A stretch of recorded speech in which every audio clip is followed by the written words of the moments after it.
ಹೌದು ವೀಕ್ಷಕರೇ, ಬೆಳೆ ಹಾನಿ ಪರಿಹಾರ ಹಣವನ್ನು ಕೂಡ ಇಲ್ಲಿ ಪಡೆದುಕೊಳ್ಳುವ ಪ್ರತಿಯೊಂದು ರೈತರ ಖಾತೆಗಳಿಗೂ ಕೂಡ ಇಲ್ಲಿ ಬೆಳೆ ಹಾನಿ ಪರಿಹಾರ ಹಣ ಅನ್ನೋದು ಕೂಡ ಇಲ್ಲಿ ಬಿಡುಗಡೆ ಆಗಲೇಬೇಕು.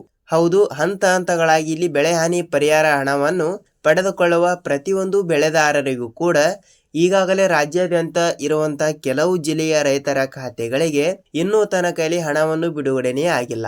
ಹೌದು, ಯಾವ ಕಾರಣದಿಂದ ಇಲ್ಲಿ ಹಣವನ್ನು ಬಿಡುಗಡೆ ಆಗಿಲ್ಲ ಮತ್ತು ಅದೇ ರೀತಿಯಾಗಿಯೂ ಕೂಡ PM ಕಿಸಾನ್ ಯೋಜನೆಯ ಕಡೆಯಿಂದ 22ನೆಯ ಕಂತಿನವನ್ನು ಕೂಡ ಇನ್ನೂ ತನಕ ಬಿಡುಗಡೆ ಆಗಿಲ್ಲ ಅಂತ ಇಲ್ಲಿ ಬಹಳಷ್ಟು ಫಲಾನುಭವಿಗಳು ಕೂಡ ಇಲ್ಲಿ ಕೇಳ್ತಾ ಇರ್ತಾರೆ. ಹೌದು, 22ನೆಯ ಕಂತಿನ ಅಂದರೆ ಯಾವುದು ಅಂದ್ರೆ PM ಕಿಸಾನ್ ಯೋಜನೆಯ 22ನೆಯ ಕಂತಿನವನ್ನು ಹಲವಾರು ಜಿಲ್ಲೆಗಳಿಗೂ ಕೂಡ ಇಲ್ಲಿ 2,000ದಿಂದ 4,000 ರೂಪಾಯಿ ಹಣವನ್ನು ಹೆಚ್ಚಿಗೆ ಮಾಡಿರುವ ಸರ್ಕಾರ ಹಂತ ಹಂತಗಳಾಗಿ ಉಳಿದ ಕೆಲವು ಜಿಲ್ಲೆಯ ಫಲಾನುಭವಿಗಳ ಖಾತೆಗಳಿಗೂ ಕೂಡ ಈಗಾಗಲೇ ಇಲ್ಲಿ ಹಣವನ್ನು ಬಿಡುಗಡೆ ಆಗಿರುವ ಸಂಭವ ಇರುವುದರಿಂದ ಇನ್ನುಳಿದ ರೈತರ ಖಾತೆಗಳಿಗೆ ಇಲ್ಲಿ ಹಣವನ್ನು ಬಿಡುಗಡೆ ಆಗಿಲ್ಲ. ಹೌದು, ಯಾವ ಕಾರಣದಿಂದ ಇಲ್ಲಿ ಹಣವನ್ನು ಬಿಡುಗಡೆ ಆಗಿಲ್ಲ ಅಂತ ಇಲ್ಲಿ ಅದನ್ನು ಕೂಡ ನಾವು ತಿಳಿದುಕೊಳ್ಳುತ್ತಾ ಹೋಗೋಣ. ಜೊತೆಗೆ ಈಗಾಗಲೇ ಮುಂಗಾರು ಹಂಗಾಮಿನಲ್ಲಿ ಬೆಳೆ ಹಾನಿ ಪರಿಹಾರ ಹಣವನ್ನು ಕೂಡ ಹಂತ ಹಂತಗಳಾಗಿ ಬಿಡುಗಡೆ ಮಾಡಿರುವ ಸರ್ಕಾರ ಇನ್ನುಳಿದ ಕೆಲವು ರೈತರ ಖಾತೆಗಳಿಗೂ ಕೂಡ ಏಕೆ ಹಣವನ್ನು ಕೂಡ ಇಲ್ಲಿ ಬಿಡುಗಡೆ ಆಗಿಲ್ಲ ಅಂತ ಇಲ್ಲಿ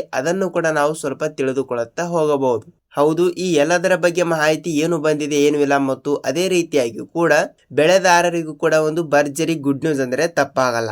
ಹೌದು, ಈ ಎಲ್ಲದರ ಬಗ್ಗೆ ಮಾಹಿತಿ ಏನು ಬಂದಿದೆ ಏನು ಇಲ್ಲ ಅಂತ ನಾವು ಈ ಒಂದು ವಿಡಿಯೋದಲ್ಲಿ ಪೂರ್ಣವಾದ ಮಾಹಿತಿಯನ್ನು ತಿಳಿದುಕೊಳ್ಳುತ್ತಾ ಹೋಗಬಹುದು. ಹಾಗಿದ್ರೆ ಬನ್ನಿ, ಈ ಎಲ್ಲದರ ಬಗ್ಗೆ ಮಾಹಿತಿ ಏನು ಬಂದಿದೆ ಮತ್ತು ಖಂಡಿತವಾಗಿಯೂ ಕೂಡ ಮತ್ತು ಸಂಪೂರ್ಣವಾದ ಮಾಹಿತಿ ಮತ್ತು ಅದೇ ರೀತಿಯಾಗಿಯೂ ಕೂಡ ಇಲ್ಲಿ ಹಂತ ಹಂತಗಳಾಗಿ ಇವತ್ತು ಕೂಡ ಇಲ್ಲಿ ಯಾವ ಯಾವ ಜಿಲ್ಲೆಗಳಿಗೂ ಕೂಡ ಎಷ್ಟು ರೂಪಾಯಿ ಹಣವನ್ನು ಕೂಡ ಇಲ್ಲಿ ಬಿಡುಗಡೆ ಆಗ್ತಾ ಇದೆ ಅಂತ ನಾವು ಸಂಪೂರ್ಣವಾದ ಮಾಹಿತಿಯನ್ನು ತಿಳಿದುಕೊಳ್ಳುತ್ತಾ ಹೋಗಬಹುದು. ಹಾಗಿದ್ರೆ ಬನ್ನಿ, ತಮ್ಮಲ್ಲಿ ಒಂದೇ ಒಂದು ರಿಕ್ವೆಸ್ಟ್ ಏನೆಂದರೆ, ಹೌದು, ನೀವೇನಾದ್ರೂ ಮೊದಲ ಬಾರಿಗೆ ನಮ್ಮ ಚಾನಲ್ಗೆ ಹೊಸಬರಾಗಿದ್ದರೆ ತಪ್ಪದೆ ನಮ್ಮ ಚಾನಲ್ಗೆ ದಯವಿಟ್ಟು ಸಬ್ಸ್ಕ್ರೈಬ್ ಮಾಡಿ ಮತ್ತು ಅಲ್ಲೇ ಪಕ್ಕದಲ್ಲಿರುವ ಬೆಲ್ ಐಕನ್ ಕೂಡ ನೀವು ಕ್ಲಿಕ್ ಮಾಡಬಹುದು.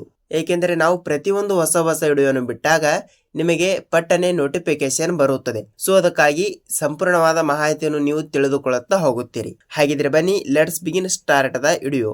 ನೋಡಿ, ಅದೇ ರೀತಿಯಾಗಿ ಕೂಡ ಇಲ್ಲಿ ರೈತರ ಖಾತೆಗಳಿಗೂ ಕೂಡ ಬೆಳೆ ಹಾನಿ ಪರಿಹಾರ ಹಣದ ಬಗ್ಗೆ ಕೂಡ ಇಲ್ಲಿ ನೋಡ್ತಾ ಹೋದ್ರೆ ಈಗಾಗಲೇ ನೋಡಿ 2025-26ನೆಯ ಸಾಲಿನ ಮುಂಗಾರು ಹಂಗಾಮಿನಲ್ಲಿ ಬೆಳೆ ನಾಶವಾಗಿರುವ ಕಾರಣದಿಂದ ಇಲ್ಲಿ ಪ್ರತಿಯೊಂದು ಎಕರೆಗೆ 8ರಿಂದ 15,000 ರೂಪಾಯಿ ಹಣವನ್ನು ಸರ್ಕಾರ ಪ್ರತಿಯೊಬ್ಬರಿಗೂ ಕೂಡ ಇಲ್ಲಿ ಹಣವನ್ನು ಬಿಡುಗಡೆ ಮಾಡಿತ್ತು. ಅದು ಓಕೆ, ಆದರೆ 1 ಹೆಕ್ಟರ್ಗೆ ಇಲ್ಲಿ 30ರಿಂದ 35,000 ರೂಪಾಯಿ ಹಣವನ್ನು ಬಿಡುಗಡೆ ಮಾಡಿರುವ ಸರ್ಕಾರ ಖಂಡಿತವಾಗಿಯೂ ಕೂಡ ಇನ್ನುಳಿದ ರೈತರ ಖಾತೆಗಳಿಗೂ ಕೂಡ ಯಾವುದೇ ರೀತಿಯಾಗಿಯೂ ಕೂಡ ಹಣವನ್ನು ಬಿಡುಗಡೆನೇ ಆಗಿಲ್ಲ. ಹೌದು, ಇನ್ನುಳಿದ ರೈತರ ಖಾತೆಗಳಿಗೆ ಏಕೆ ಹಣವನ್ನು ಕೂಡ ಬಿಡುಗಡೆ ಆಗಿಲ್ಲ ಅಂತ ನೀವು ನಮಗೆ ಕೇಳ್ತಾ ಇರ್ತೀರಿ.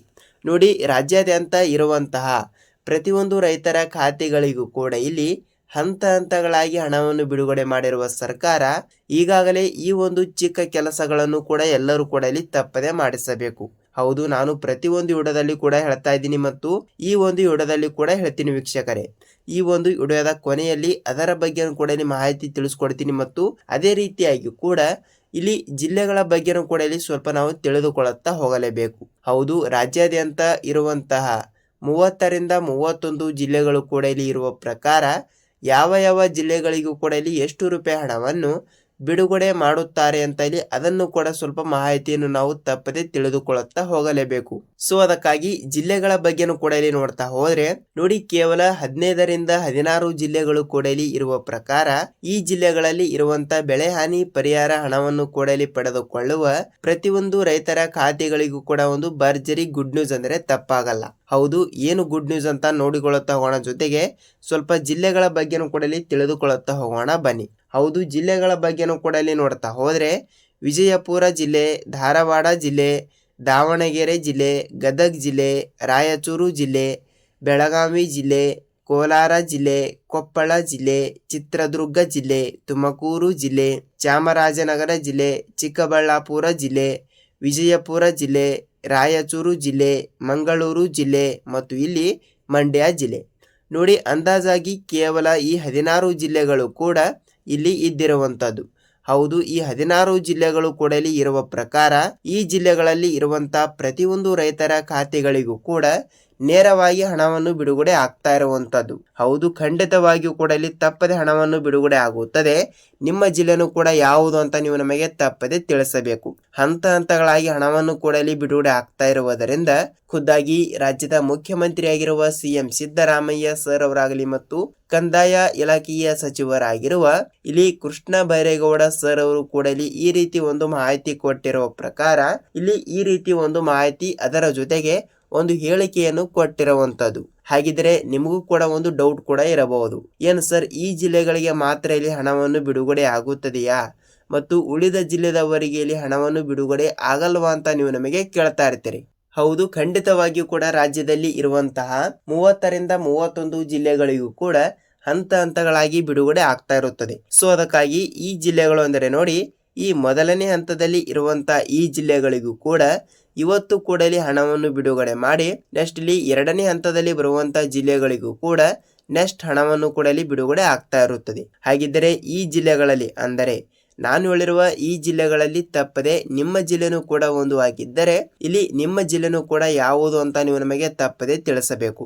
ಖಂಡಿತವಾಗಿಯೂ ಕೂಡ ನಿಮ್ಮ ಜಿಲ್ಲೆನೂ ಕೂಡ ಯಾವುದು ಅಂತ ನೀವು ನಮಗೆ ತಪ್ಪದೆ ತಿಳಿಸುವುದರ ಜೊತೆಗೆ ಇಲ್ಲಿ 1 ಎಕರೆಗೆ ಎಷ್ಟು ರೂಪಾಯಿ ಹಣವನ್ನು ಕೂಡ ಬಿಡುಗಡೆ ಮಾಡಿದ್ದಾರೆ ಅಂತ ಇಲ್ಲಿ ಅದನ್ನು ಕೂಡ ನಾವು ನೋಡ್ತಾ ಹೋದ್ರೆ ನೋಡಿ, ಈ ಕಡೆ ಉತ್ತರ ಕರ್ನಾಟಕದ ಕಡೆ ಇರುವಂತ ಜಿಲ್ಲೆಗಳಾಗಲಿ ಮತ್ತು ದಕ್ಷಿಣ ಕರ್ನಾಟಕದ ಕಡೆನೂ ಕೂಡ ಇರುವಂತ ಜಿಲ್ಲೆಗಳಾಗಲಿ 1 ಎಕರೆಗೆ 8ರಿಂದ 15 ಸಾವಿರ ರೂಪಾಯಿ ಹಣವನ್ನು ನಿಗದಿತವಾಗಿ ಹಣವನ್ನು ಬಿಡುಗಡೆ ಆಗಿರುವಂತದ್ದು. ಹಾಗಿದ್ದರೆ ಇಲ್ಲಿ 1 ಹೆಕ್ಟರ್ಗೆ ಎಷ್ಟು ರೂಪಾಯಿ ಹಣವನ್ನು ಕೂಡ ಇಲ್ಲಿ ಬಿಡುಗಡೆ ಆಗಿದೆ ಅಂದ್ರೆ 1 ಹೆಕ್ಟರ್ಗೆ 30ರಿಂದ 36 ಸಾವಿರ ರೂಪಾಯಿ ಹಣವನ್ನು 1 ಹೆಕ್ಟರ್ಗೆ ಹಣವನ್ನು ಬಿಡುಗಡೆ ಆಗಿರುವಂತದ್ದು. ಸೊ ಈ ರೀತಿ ಇಲ್ಲಿ ಹಣವನ್ನು ಹೆಚ್ಚು ಕಮ್ಮಿ ಆಗ್ತಾ ಇರುವುದರಿಂದ ಪ್ರತಿಯೊಂದು ರೈತರಿಗೂ ಕೂಡ ಒಮ್ಮೆಲೆ ಹಣವನ್ನು ಬಿಡುಗಡೆ ಆಗಲ್ಲ. ಯಾಕೆಂದರೆ ನೋಡಿ ವೀಕ್ಷಕರಲ್ಲಿ, ಜಿಲ್ಲೆಗಳ ಪ್ರಕಾರ ಮತ್ತು ಅದೇ ರೀತಿಯಾಗಿ ಕೂಡ ಇಲ್ಲಿ ಜಮೀನಿನಲ್ಲಿ ಇರುವಂತಹ ಬೆಳೆಗಳ ಪ್ರಕಾರನೂ ಕೂಡ ಹಣವನ್ನು ಕೆಲವರಿಗೆ ಹೆಚ್ಚಿನ ಹಣವನ್ನು ಕೂಡ ಇಲ್ಲಿ ಪಡೆದುಕೊಳ್ಳಬಹುದು ಮತ್ತು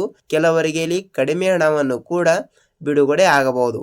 ಯಾವ ಕಾರಣದಿಂದ ಅಂದ್ರೆ ನೋಡಿ, ದೀರ್ಘಾವಧಿ ಬೆಳೆಗೆ ಇಲ್ಲಿ ಹೆಚ್ಚಿನ ಹಣವನ್ನು ಕೂಡ ಇಲ್ಲಿ ಪೂರೈಕೆ ಆಗುತ್ತದೆ. ಅಂದರೆ ದೀರ್ಘಾವಧಿ ಬೆಳೆ ಅಂದ್ರೆ ನೋಡಿ, ಕಬ್ಬು, ದ್ರಾಕ್ಷಿ ಈ ರೀತಿ ಅಂದರೆ 1 ವರ್ಷಕ್ಕಿಂತ ಹೆಚ್ಚಿನ ಬೆಳೆಗಳನ್ನು ದೀರ್ಘಾವಧಿ ಬೆಳೆಗಳು ಎಂತಲೂ ಕರೆಯುತ್ತಾರೆ. ಸೊ ಅದಕ್ಕಾಗಿ ಇಂಥ ಬೆಳೆಗಳಿಗೆ ಮಾತ್ರ ಇಲ್ಲಿ ಏನಿಲ್ಲ ಅಂದ್ರೂ 15 ಸಾವಿರದ ತನಕ ಬೆಳೆ ಹಾನಿ ಪರಿಹಾರ ಹಣವನ್ನು ಕೂಡ ಇಲ್ಲಿ ಪ್ರತಿಯೊಂದು ಎಕರೆಗೆ ಬಿಡುಗಡೆ ಆಗಿರುವಂತದ್ದು. ಈ ರೀತಿ ಒಂದು ಮಾಹಿತಿ ಕೊಟ್ಟಿರುವುದರಿಂದ ಇಲ್ಲಿ ಖಂಡಿತವಾಗಿಯೂ ಕೂಡ ಇಲ್ಲಿ ನಿಮ್ಮ ಜಿಲ್ಲೆಗಳಿಗೂ ಕೂಡ ಹಂತ ಹಂತಗಳಾಗಿ ಹಣವನ್ನು ಕೂಡ ಇಲ್ಲಿ ಬಿಡುಗಡೆ ಆಗುತ್ತದೆ. ನೀವು ಯಾವುದೇ ರೀತಿಯಾಗಿ ಕೂಡ ಇಲ್ಲಿ ಭಯಪಡುವ ಅವಶ್ಯಕತೆ ಇಲ್ಲ. ಹೌದು, ಇದಿಷ್ಟು ಬೆಳೆ ಹಾನಿ ಪರಿಹಾರ ಹಣದ ಬಗ್ಗೆ ಮಾಹಿತಿ ಆಯ್ತು. ಹಾಗಿದ್ರೆ ಈ ಒಂದು ಚಿಕ್ಕ ಕೆಲಸ ಮಾಡಬೇಕು ಅಂತ ನಾನು ಮೊದಲಿಗೆ ಹೇಳಿರುವೆ. ಹೌದು, ಯಾವ ಚಿಕ್ಕ ಕೆಲಸ ಅಂತ ನೋಡ್ತಾ ಹೋದ್ರೆ ನೋಡಿ, ಖಂಡಿತವಾಗಿಯೂ ಕೂಡ ಎಲ್ಲರೂ ಕೂಡ FID ತಪ್ಪದೆ ಮಾಡಿಸಬೇಕು. ಖಂಡಿತವಾಗಿಯೂ ಕೂಡ ಹೇಳ್ತಾ ಇದ್ದೀನಿ, ತಪ್ಪದೆ ಖಂಡಿತವಾಗಿಯೂ ಕೂಡ ಇಲ್ಲಿ ಎಲ್ಲಾ ರೈತರು ಕೂಡ ಈ ಒಂದು ಚಿಕ್ಕ ಕೆಲಸವನ್ನು ಪ್ರತಿಯೊಂದು ರೈತರು ಕೂಡ ಮಾಡಿದರೆ ನಿಮ್ಮ ಖಾತೆಗಳಿಗೆ ಬೆಳಗ್ಗೆ 10 ಗಂಟೆಯಿಂದ ಇಲ್ಲಿ ಬೆಳೆ ಹಾನಿ ಪರಿಹಾರ ಹಣವನ್ನು ಕೂಡ ಇಲ್ಲಿ ನೇರವಾಗಿ ಖಾತೆಗಳಿಗೆ ಬಿಡುಗಡೆ ಆಗುತ್ತದೆ. ಖಂಡಿತವಾಗಿಯೂ ಕೂಡ ನೀವು ನಿಮ್ಮ ಹತ್ತಿರದ ಅಂದರೆ ನಿಮ್ಮ ತಾಲೂಕಿನಲ್ಲಿ ಇರುವಂತಹ ರೈತ ಸಂಪರ್ಕ ಕೇಂದ್ರಕ್ಕೆ ಒಂದು ಸಲ ಭೇಟಿ ನೀಡಿ ತಪ್ಪದೆ ನಿಮ್ಮ ಆಧಾರ್ ಕಾರ್ಡ್ ಜೆರಾಕ್ಸ್ ಮತ್ತು ನಿಮ್ಮ ಬ್ಯಾಂಕ್ ಪಾಸ್ಬುಕ್ ಜೆರಾಕ್ಸ್ ಮತ್ತು ನಿಮ್ಮ ಜಮೀನಿನ ಪಹಣಿ ಉತಾರಿಯನ್ನು ತೆಗೆದುಕೊಂಡು ತಪ್ಪದೆ FID ಕೂಡ ಮಾಡಿಸಿ ನೇರವಾಗಿ ನೀವು ಹಣವನ್ನು ಕೂಡ ಪಡೆದುಕೊಳ್ಳುತ್ತಾ ಹೋಗುತ್ತೀರಿ. ಹೌದು, ಎಲ್ಲಾ ರೈತರಿಗೂ ಕೂಡ ಈ ಒಂದು ಮಾಹಿತಿ ತಿಳಿದಿದೆ ಅಂತ ಅಂದುಕೊಳ್ತೀನಿ ಮತ್ತು ನಿಮಗೆ ನಿಮ್ಮ ಪ್ರಕಾರ ಏನೇ ಡೌಟ್ ಇದ್ದರೂ ಕೂಡ ನೀವು ನಮಗೆ ಕಮೆಂಟ್ ಮೂಲಕ ಮಾಹಿತಿ ತಿಳಿಸಿ. ನಾವು ನೆಕ್ಸ್ಟ್ ಅದರ ಬಗ್ಗೆ ಕೂಡ ಇಲ್ಲಿ ರಿಸರ್ಚ್ ಮಾಡಿ ವಿಡಿಯೋನ ಮಾಡ್ತಾ ಇರ್ತೀವಿ. ಹೌದು, ಇದಿಷ್ಟು ಈ ದಿನದ ಮಾಹಿತಿ ಮತ್ತು ಈ ಒಂದು ವಿಡಿಯೋನ ಎಲ್ಲಿ ಸ್ಕಿಪ್ ಮಾಡದೆ ಪೂರ್ತಿಯಾಗಿ ನೋಡಿದಕ್ಕೆ ಧನ್ಯವಾದಗಳು. ಹೌದು, ನಾವು ಇದೇ ರೀತಿಯಾಗಿ ಕೂಡ ಮತ್ತೊಂದು ಅಪ್ಡೇಟ್ ಜೊತೆಗೆ ಮತ್ತೊಂದು ರೈತರಿಗೆ ಉಪಯುಕ್ತವಾಗುವಂತ ಮತ್ತೊಂದು ಯೋಜನೆಯ ಬಗ್ಗೆ ಮತ್ತೊಂದು ವಿಡಿಯೋದಲ್ಲಿ ಭೇಟಿಯಾಗೋಣ ವೀಕ್ಷಕರೇ. ಅಲ್ಲಿಯ ತನಕ ಎಲ್ಲರಿಗೂ ಧನ್ಯವಾದ.